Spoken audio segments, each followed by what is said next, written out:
about to listen to the Dr. Daliah Show. Sassy, stimulating medical talk radio.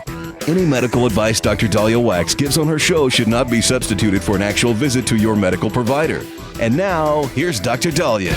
All right, we are back on the Dr. Daliah Show. Thank you all for tuning in. 1-877-DOC-DALI, 1-877-DOC-DALI. So this is interesting. I have one of our listeners wants to change their name. Not because they're transitioning, nothing to do with gender, but they wanted to kind of change their identity. They saw like an episode, I think it was an episode of Friends where Chandler and Joey were fighting over Phoebe's babies. Phoebe said she would name a baby after one of them. And I guess Joey said Chandler's a stupid name. Chandler's like, yeah, that's why I've had issues with women. And Phoebe's like, it's not your name, it's you. But it's interesting. One of our listeners asks, what actually entail? How would that work to just change your identity? Now, I think identity is a spectrum. There's a range of identity. So are you changing your gender? Are you changing your name? I identify as a Dallas Cowboy fan. To become a Raiders fan living in Southern Nevada, that would be a huge identity change. However, my nails are silver, chrome. So I could technically appease both sides. So the question I would ask for somebody who wants to reinvent themselves, which I think is a very interesting concept, to reinvent yourself. How do you do that? So the first question I would ask as a doctor is, why do you want to reinvent yourself? You are who you are. Why? Well, I never get a date, or I'm always made fun of. I'm never a part of the popular crowd. Well, you think changing your name would do that? Now, when we talk about gender changing with kids, kids will sometimes want to change their gender so they are bullied less. Does that really change the bullying? I'm telling you right now, as a girl, I got bullied. And my brothers, as boys, got bullied. You get bullied on all sides. Even if you change sides, you can still get bullied. So, what is it that you want to change your identity as? Is it that you just want to shake things up? You want to change your style? You want to change your haircut? You want to now become, like someone at the gym? You can change some of your behavior and mimic who you might think has a better life than you, but you still need to be true to yourself. So, for example, I went to 12 schools. My folks moved a lot. And I was never popular. Now, my friends said you were, but I wasn't. I was never part of the popular group. Now, maybe to them, it's all relative. They thought I had more friends, but I was never popular. No way would I have been prom queen. Never had a date. I did get a date to prom, but it took, it was not easy. And I always was bullied, every single school I went to. And I remember going fresh start. Okay, when life gives you lemons, make lemonade. I am going to start at this new school. Nobody's going to know who I am. Maybe they'll think I was popular. And I always fell into the same bottom 5th percentile of social stature. But one of the reasons was I like to make jokes. And I remember telling myself, no jokes. I think I went one whole day without making a joke. And then immediately my comedic side came out. So I was class clown. That's who I was. And no matter how much I tried to dress the part, I couldn't dress the part because we were poor. So I never had stylish clothes. And kids figured that out. The second you don't have stylish clothes, they already read you. So yeah, maybe that was a dead giveaway, or maybe it's because my jokes were stupid. I don't know. But making people laugh, I liked being the class clown. And so no matter how hard I tried to maybe look the part, try to act like the way the popular kids did, I always fell back in my niche. And so keep in mind, if your niche is the smart one, don't play dumb, because it's not really going to work and it's not going to be believable. if you want to feel like you are, I don't know, the king of the ladies, and you're not, it's going to be pretty apparent. Now, can you reinvent yourself by doing things differently? Now, I'd like to be multilingual, learn another language. I'd like to be a good chef. So when I do cook for a date, the food tastes pretty good. You could do that. I'd like to find a stylist to help me decide what I'm doing that's not very stylish, but comfortable. Like wearing socks over your pants. I wear socks over my pants because I don't want to get bit by ticks and mosquitoes. I don't care if you think I'm a dork. I'm going to wear socks over my pants. But you don't necessarily do that in the office. So you can get a stylist. If you want to change your haircut, if you want to change your beard, if you want to change the music you listen to, etc. If you want to change your name, don't call me Bob, call me Robert. You could do that. And I don't think that's a bad thing. But again, it's why. Is it you're not getting jobs? Is it that you're being passed over by promotions? Sometimes it's not what you think. Sometimes the reason why somebody's getting a promotion is they're sleeping with somebody, or because they check all the boxes, or they know how to play the game, or they are unethical. Don't lose yourself, your true self, when you do that. But if you feel like changing things up a little bit, I've always wanted to be blonde. I finally became blonde. It does change your identity a little bit. Being a blonde really changed things for me. I got out of some more traffic tickets. It was kind of nice. But I'm still me. And once people know that I'm still the dorky, comedic person I am, I lose a lot of the blonde attraction that I thought it would hold. But you know what? I don't care. I'm me. So yeah, if you feel like changing your name, understand there's some legal hoops you need to go through, but you could have a nickname. You could ask people to call you that nickname. I don't think it's the worst thing. But again, why? And don't be misguided as to the why, because that might not solve what you want to solve, and there might be better efforts extended and expended elsewhere. 1-877-DOC-DALI, 1-877-DOC-DALI. Let's see, if something costs less, but people are happier with it, that sounds like something to look into, and that's MediShare. Maybe you've heard switching to MediShare to pay for healthcare can save the typical family $500 a month, and that's huge, but it's also true that people are way more satisfied after making the switch, too. The customer satisfaction rate for MediShare is double that of the typical health insurance plan. Double. MediShare works. It's been around for more than a quarter century, and members have shared more than $3 billion of each other's bills. People love having telehealth and a huge nationwide PPO network. So, yeah, you can save a ton and like it better. Imagine being happy with how you're taking care of your health care.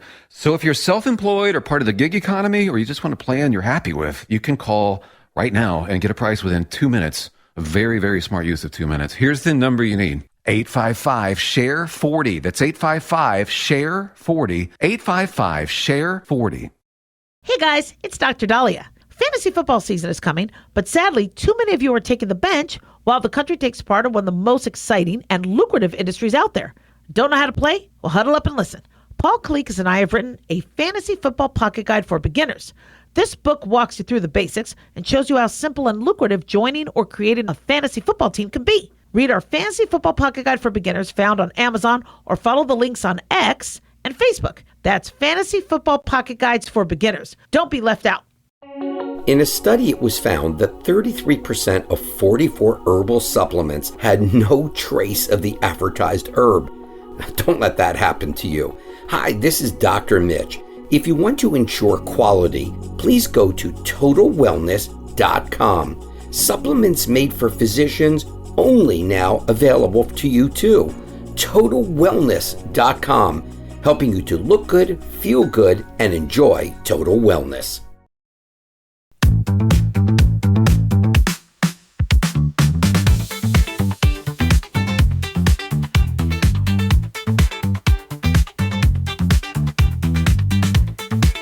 right, we are back on the Dr. Daliah Show. Thank you all for tuning in. 1-877-Dr. Dali, 1-877-DOCDALI. Big thanks to Talk Media Network for making the show happen. Big thanks to Daniel, our producer, and big thanks to you all for tuning in. We really do appreciate it. Don't forget to follow us on Twitter or X at Dr. Daliah and on Facebook, The Dr. Daliah Show.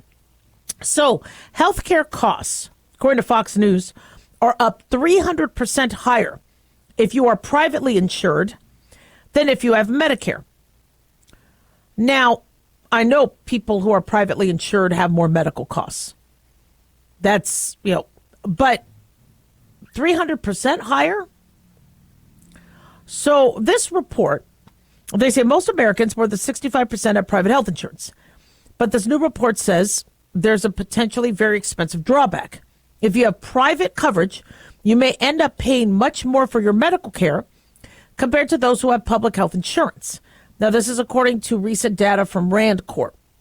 So if you have Medicare, you may be paying less than if you have private insurance. Why?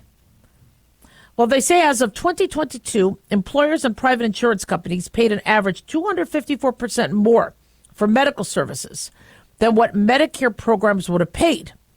Several states, California, Florida, Georgia, New York, South Carolina, West Virginia, Wisconsin, had medical costs that were more than 300% higher than Medicare prices. The researchers analyzed medical claims data from a large population of privately insured patients who were treated at 4,000 hospitals between 2020 and 2022. And they looked at the overall relative prices. They said it's never been done before because it's so difficult to collect the data and to get permissions to publish the hospital and health system names associated with each relative price. But it's price transparency.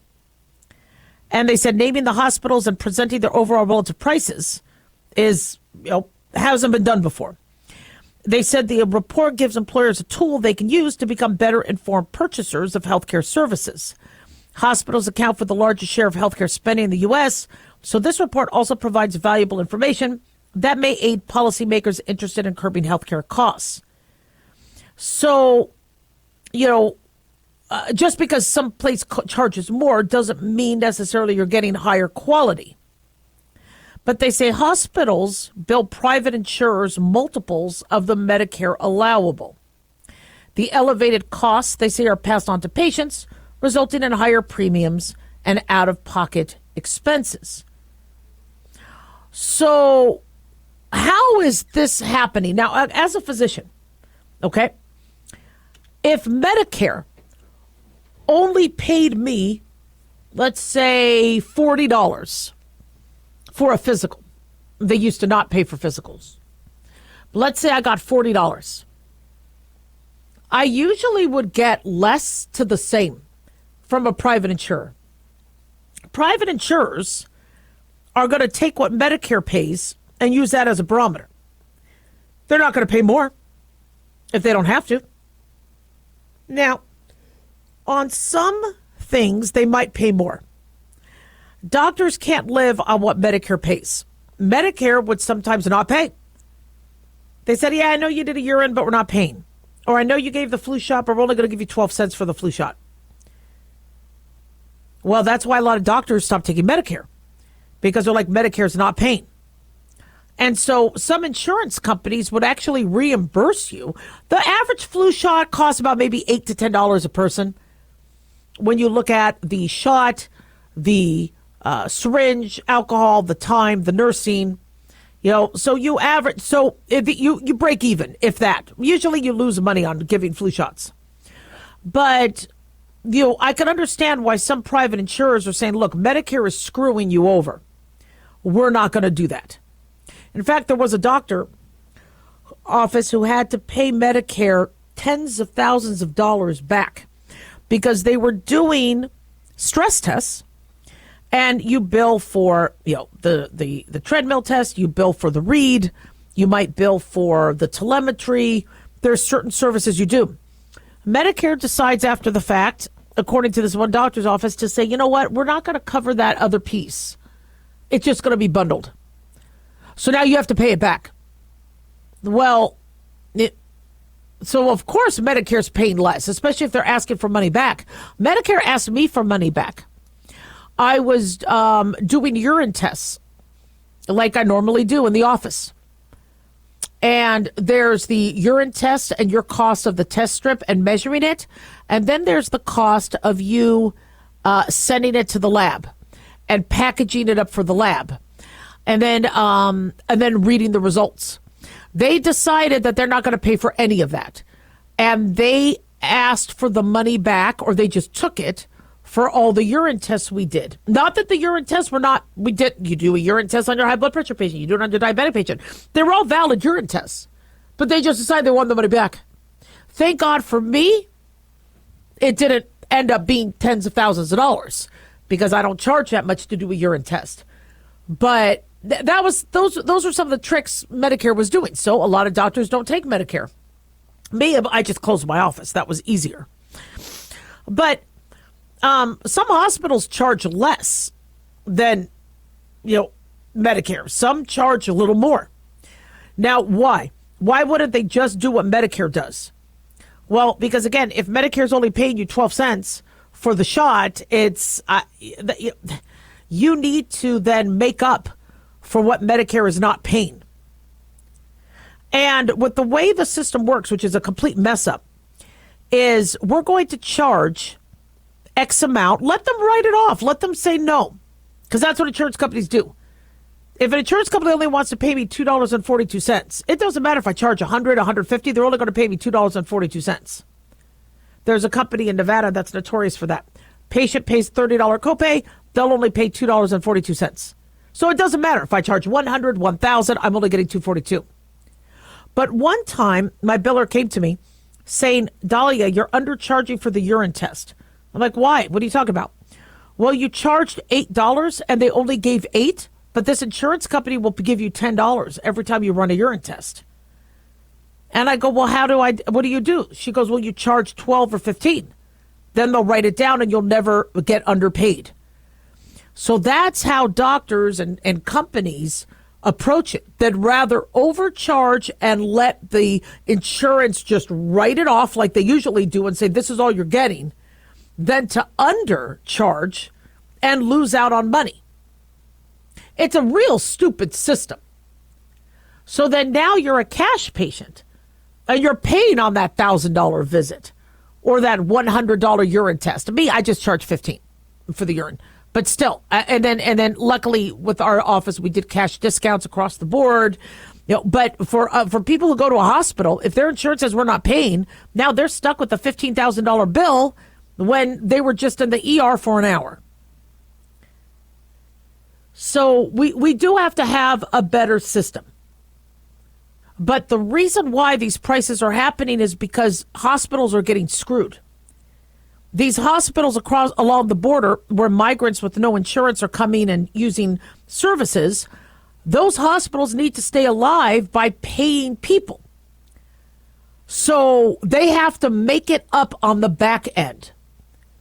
So when you hear these hospitals are charging an arm and a leg, one of the reasons why that might be happening is because they usually get zero. They take it in the pants on most patients who don't pay. So if they do get an insurer that'll pay, that gives them some breathing room to cover the patients that don't pay. It's a horrible system. Everybody needs to pay. Prices need to be lower. Care needs to be transparent. Don't be giving me stuff I don't want or I don't need. Don't be running tests just to save your malpractice butt. If you really think the test is going to save my life, great. But if you're doing the test because you're going to get sued if you miss something, I need to have a choice. And if I don't want it, let me sign something so you don't get sued. We really have to revamp all of this. But hospitals get sued. If an ER doctor misses a stroke, misses a heart attack, misses a tumor, they're in trouble. So yeah, they are going to do the test needed so they don't miss it. So in order for us to lower these costs, we need to get the lawyers involved who'll sue less. We need to get the patients involved so that they understand why the tests are being done and what needs to be done. We also have to understand that we have people using our services for free. And if we do not have the money to treat them for free, We may have to limit some of the numbers coming in. Until we can figure out a plan to give migrants free medical care, we need to probably slow down the migrants coming. When we have individuals in cities who have absolutely no plan on paying their bills, they'll get their nails done, they'll get a new iPhone, but they won't pay their doctor bill. But what do we do? If people don't pay bills, the people that do pay the bills are the ones paying. 1-877-Daliah.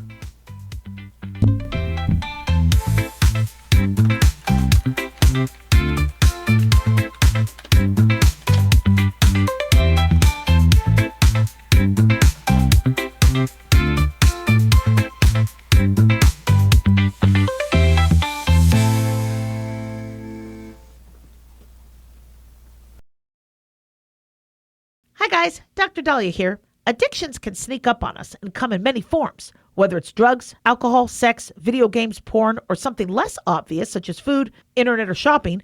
Addiction can seem innocent at first and then evolve into an insurmountable evil. In our book, Addiction Basics, Caitlin Kalikas and I dive into the common addictions and provide tips for identifying and preventing these before they sneak in and take over our lives. Addiction Basics can be found on Amazon or my website, drdaliah.com. Check it out. Carl Amari here to tell you about our newest website for old-time radio lovers. It's 100radioshows.com. At this site, there are 5 old-time radio shows waiting for you to download free as our gift to you, and be sure to browse the additional 700 old-time radio shows available to you for 70% off by using the promo code RADIO at checkout. This is a limited-time offer, so log on to 100radioshows.com. That's 100radioshows.com.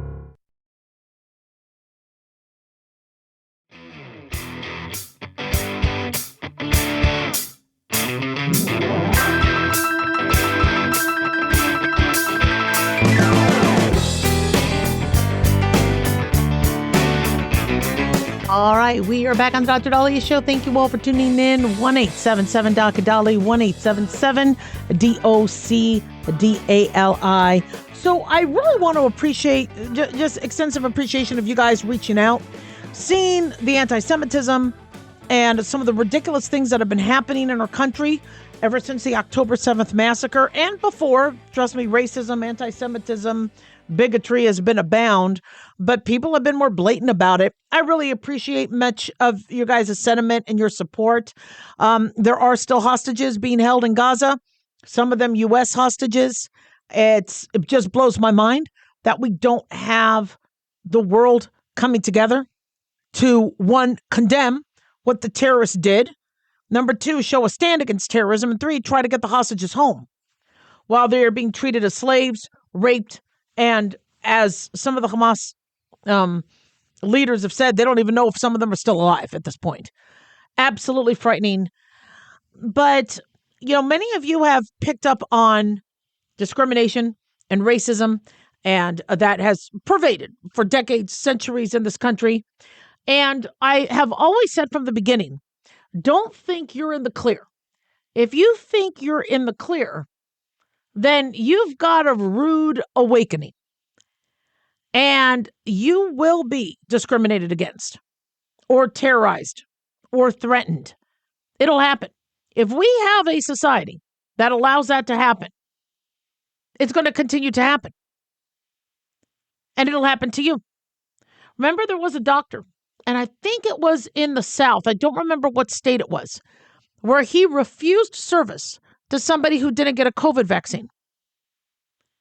Now, you're not supposed to refuse service to anybody. If somebody needs life-threatening treatment or you're a doctor. You do no harm. You're there to help them, whether they're vaccinated or not. If you didn't get your tetanus vaccine, I'm still going to take care of you. If you didn't get your hepatitis vaccine, I'm still going to take care of you. If you didn't use a condom or the condom broke, I'm still going to take care of you. If you smoke cigarettes, I'm still going to take care of you. But the doctor, and I reported on this, but I'm not going to bring up his name again, put out a sign saying, hey, you didn't get the COVID vaccine, we don't take care of you. Well, one thing that was brought up and was pretty apparent is that there were many individuals who lived in that community who were Black. And many Black individuals did not feel that their race was represented properly in these studies for vaccines. And after the Tuskegee experiments, as well as of decades and centuries of discrimination, they felt a little unenthusiastic about the vaccine. So many individuals in the South were not Trumpers, like the media wanted to say, and saying it's okay to discriminate against Trumpers. These were individuals who were Americans, Black Americans, Latino Americans. And so when you started to see that people were being refused care, and then you saw their race, nobody said anything. Interestingly, there was a woman who wore a MAGA hat, and she was on an American Airlines flight. She was, I believe, a journalist, and she documented what she claimed to be discrimination because she was wearing a MAGA hat. Her name is Heather Mullins. She was on a first-class trip from Detroit to Philadelphia. And she said the female flight attendant skipped her when taking drink orders. And then when asked about it, I guess the answer or the response was snide, she said. And then she finally got her beverage after everybody else. And she shared her story. And she had a hat that said, well, make America great again. And she documented this and all that. And you know, I find this very troubling that you can't be of a political party, of a health mindset, what vegan versus meat eater, of a COVID vaccine mindset, support the vaccine, want to wait, get more data on it, without there being blatant discrimination against you. And I don't want to sit here and say, you know, there's going to be discrimination. You're going to be discriminated against. Everybody's racist. And no, I'm not here to say that. But if you think that you are in the one community that is protected from it all, you're not. Hitler went after Jews, Catholics, Christians, Muslims, homosexuals, gypsies, and anybody they wanted to.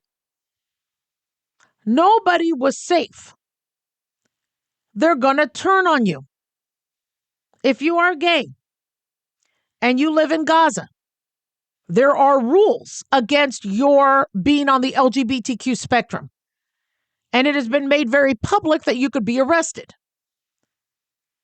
And so we have this type of behavior so pervasive. And nobody says anything because they are not afflicted by it. And I get it's scary. You know, I was in Germany and the German people were amazing. My grandmother was German. So I'm a quarter German. I'm a quarter Austrian. My grandmother was German. My grandfather was Austrian.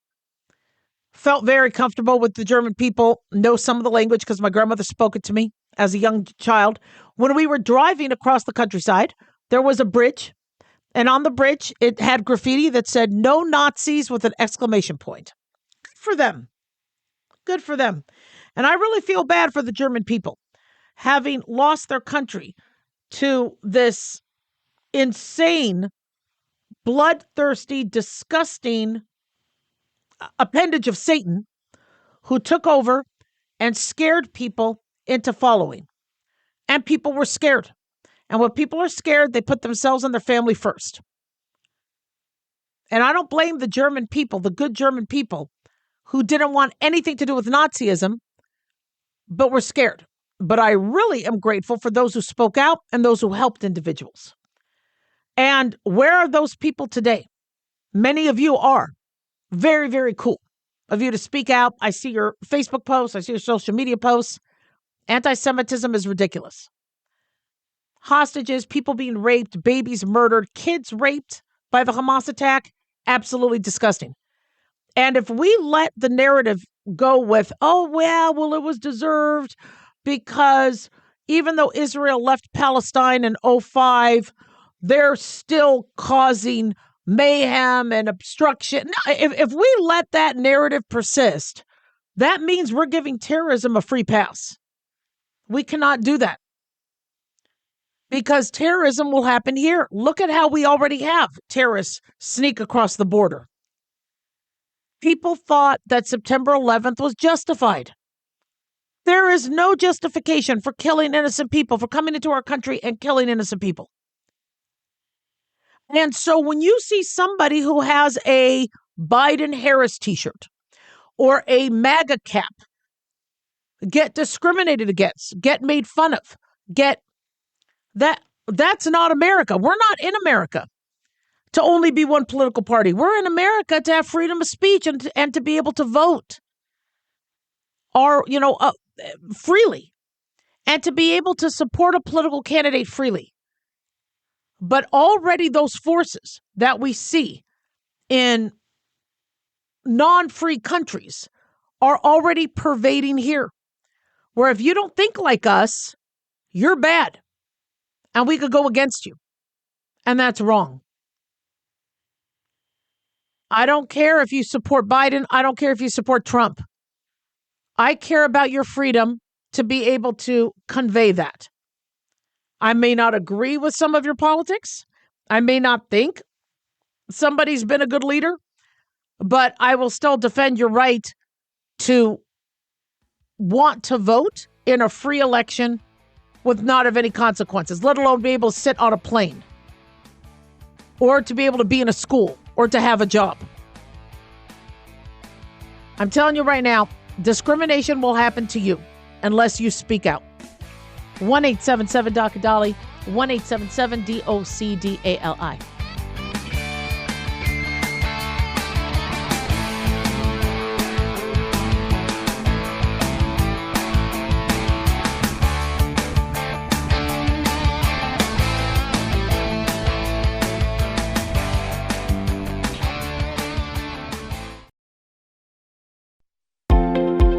Considered by most, optimized curcumin is one of the few bioavailable and highly absorbable curcumin products on the market.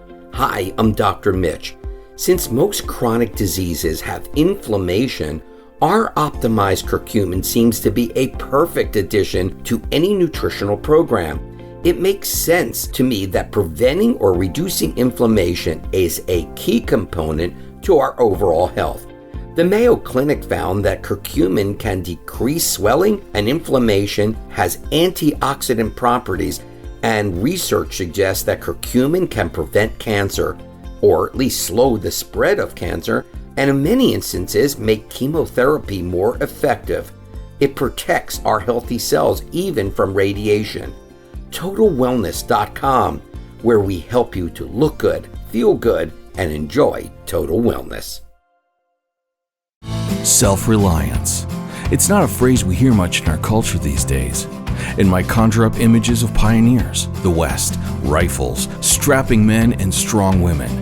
But what does it mean for us in today's world? The New American Magazine has just released its latest collector's edition, Self-Reliance, Foundation of Freedom. In it, the New American authors outline the necessity of self-reliance for a free people, tips for self-reliant living, and the importance of not giving up hope.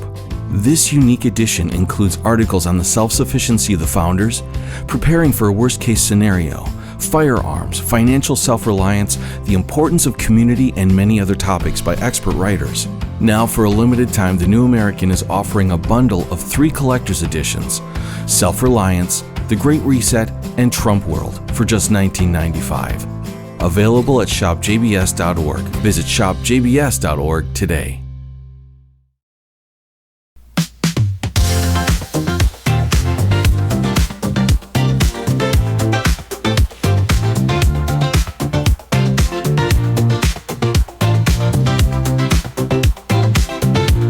All right, we are back on the Dr. Daliah Show. Thank you all for tuning in. 1-877-DOC-DOLLY, 1-877-DOCDALI. So this is fascinating to me. Electric vehicles are now being used by more and more people. There have been record sales of electric vehicles, even though overall it's been slowing down because those who really want one or had the money to get one got one. And the average person who can't afford one still waiting and holding out because some of us are still paying on our current cars. But an interesting side effect to electric vehicles has been reported, and it's motion sickness. And we are hearing that drivers and passengers are getting motion sick in their cars. Now, I'm a little confused by that because if you drove with me I mean, where I start, stop, shift. I would think you'd get sick in any car where the driver is like, oh, let me switch lanes. Let me swerve here. Let me swerve here. But no, they're saying that because of the way electric vehicles accelerate, you don't brake in an electric vehicle. You just take your foot off the gas. Kind of like when you jet ski, or you don't necessarily have to use brakes. You just not use the gas. And so they're saying that is causing some people to get motion sick. So this is being reported by ABC News. They say more Americans are swapping their gas-powered cars and trucks for EVs, but they are getting sick. John Volker, a former editor of Green Car Reports and editor of Car and Driver, said strong regenerative braking, which recaptures max energy, can cause motion sickness. There's a learning curve to lifting off the accelerated in an EV. You have to modulate it. And if you're riding in the back seat of a Tesla, you'll feel it more. They say the drivers don't know how to modulate their strong regenerative braking. He said, I was thrown around a bit. And they said Teslas appear to be the worst offenders because they could be very jerky and really abrupt. According to this on ABC News, they say most automakers have turned the throttles to be jumpy in EVs to emphasize the power. But the side effect is that they could lurch and make some occupants car sick. You have to be so careful on how to apply the throttle. If not, it could lead to an abrupt seesaw motion for passengers. And so EV motion sickness is a thing. They say EVs have so much torque, you tap the throttle and the thing just takes off. The abruptness of power delivery can be unsettling to some. Okay, it's not like you're doing 4Gs. I mean, okay, I've driven an EV. It's cool. I'm not ready to buy one. I don't have the money for it. I just don't have the patience right now to have to always charge. I could barely keep my iPhone charged. So, and I'm still paying off my car. So I love my Corvette. Let me just deal with that. I'll eventually get an electric vehicle. But I didn't feel sick because, and I've driven in them.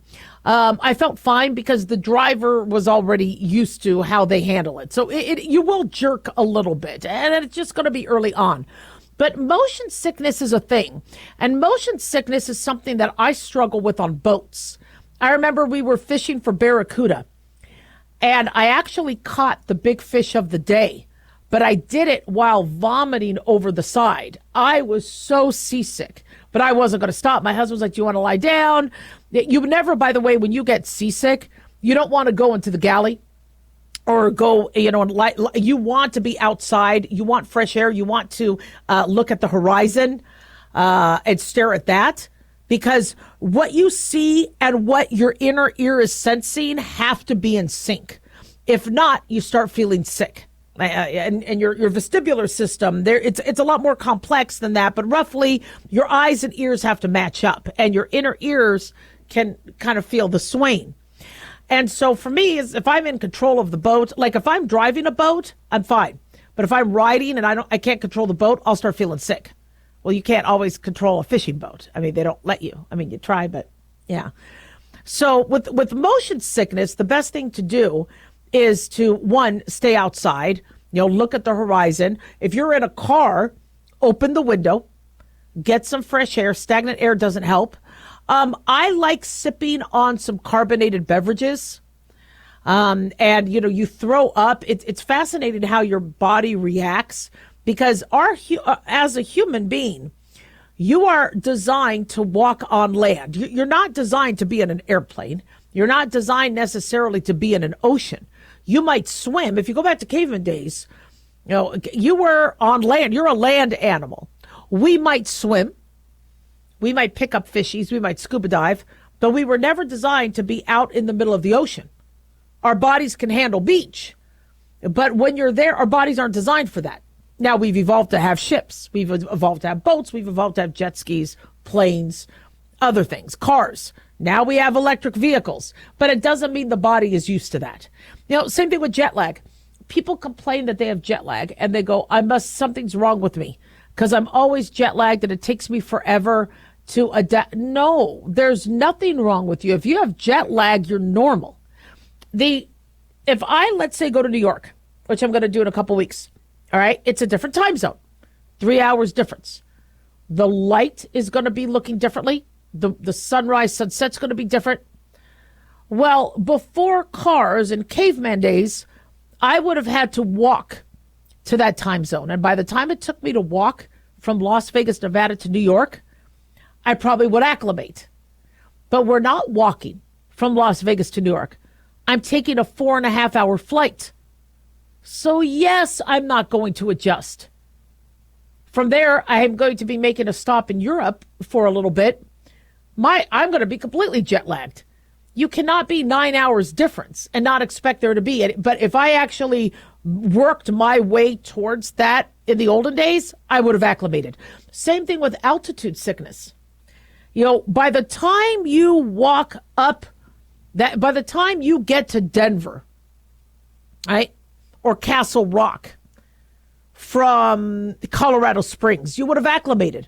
But if you're driving at 75 miles an hour, no, you're not going to acclimate. So with electric vehicles, it's interesting. There's, the reason why there's so much criticism of them and all this bad publicity is because of these ridiculous mandates that have been suggested. If we got rid of the mandates, the electric vehicle is pretty damn cool. It's a cool concept, and I think it is going to take. I've driven in one. It's amazing. I don't think it's realistic and practical for everybody. If you're still paying on your car and you don't think you're going to get a good trade-in value and you think these cars are overpriced, these electric vehicle cars are overpriced, and the prices are going to go down, and so now you're going to be stuck paying on something that's not worth because the Blue Book value really dropped. No, you don't push it. If you don't have access in your apartment to an outlet to charge your car every night, there should be no stress. There's a lot of stress. There's a lot of anxiety. And then people say when they drive it, they have anxiety about their range. Well, of course, if you have an electric vehicle in the cold or in the heat, and I like my iPhone acts like I have how many hours left and then I don't. Or my laptop's notorious for that. It makes it seem like I have 4 hours, and then 30 minutes later it shuts down. So yeah, we have battery anxiety because we're surrounded by batteries. It's going to be anxiety producing. So just don't force it. Everything needs to be a choice. If you really want the electric vehicle to be the car of the future, all right, let people evolve, get electricity, let apartment complexes figure out how to deal with it, let people see the price differences, maybe do trials, let people try one out for a week or two. Once you try an electric vehicle, you like it. But if you can't charge it, or it's cold, or you live in Buffalo and you're like, okay, this isn't going to work, then people know. But right now, to give up your car to take a brand new car that's very, very expensive and hope to like it, America's not ready for that. So whether you get motion sick or not, remember, it's a little different mechanism. It's going to be jerky at first. All right, 1-877-DOC-DALIAH, don't go away.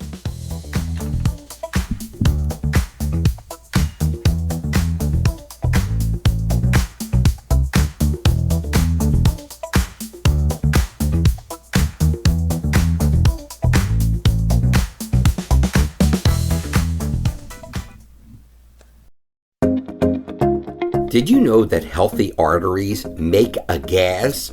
Yes, actually 3 known gases.